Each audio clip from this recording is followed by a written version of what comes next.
Councillor Darouze. Councillor Darouze. Thank you, Mr. Chair, through you, and I want to thank staff for the presentation, and I understand the need of the review and update of those, but I don't want to repeat what my councillor colleagues been talking about. And I do have an issue with the road closure because basically in rural area, I mean, we don't have multiple alternative route. You got to use those roads. And when you have roads, major road like Snake Island, we started the work, it was supposed to be done in 3 weeks, and it took 5 weeks. And yet when you have a resident and you're closing in the middle of agriculture season, which is a farmer around that road, and they need to use their equipment in and out because they're harvesting their crop. I mean, it is really not an ideal when you have 2 weeks extra. And when you ask the question why, well, because the contractor, we have to put the rail guard and all these excuses they give you. But then when people drive on that road, they don't see anyone is working. And I understand that sometimes the culvert need to be cured and there is some different work need to be dry and things like that. But when you have multiple contractor, one is doing the road and one is doing the rail guard, I mean, why there is not a coordination, and what is the penalty for stuff like that? Like, I mean, will you review after the fact? We're supposed to be 3 weeks, end up in 5 weeks, and giving the community longer time where they should start doing alternate route. I mean, this is not unacceptable in my community. My community was very upset about it and we're not happy about it. But I'm not trying to pile up because good always with the communication, but I'm not understanding the timeline and why every time we need to ask a question and every time we need explanation, well, too bad. We can't open the road for safeties.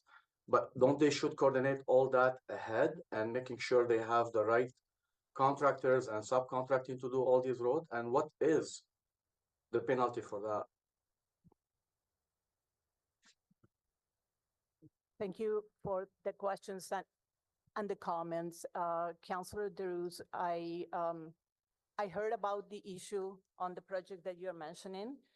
You are absolutely right that road closures in the rural area are very, very impactful because the detour is the next concession road. So it adds a lot of time to the commuters and a lot of disruptions.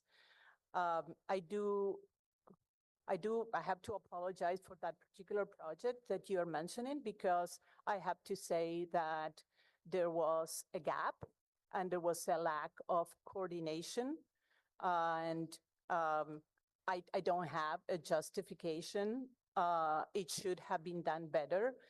That was escalated to me, and we had a lot of discussions with my team, and we are putting further processes in place to review and make sure that when we have a road closure, it's the time that we are expecting. And if we need to extend that road closure, it's because of a very good reason and not because something that we could have avoided if we did a better job.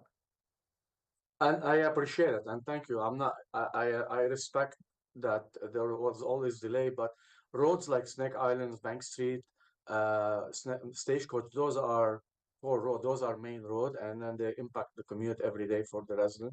So I appreciate your addressing and looking into the gap, because we are very helpful. We work with your team always when there is closure, when you need extended hour to finish the project and things. We're very sensitive for that to work with the contractor, but mistakes like that will put a bad taste in our community's mouth, and we don't like to really come back and always fight or argue with staff concerning some of the road closures. So we really appreciate it if you can address that. Thank you.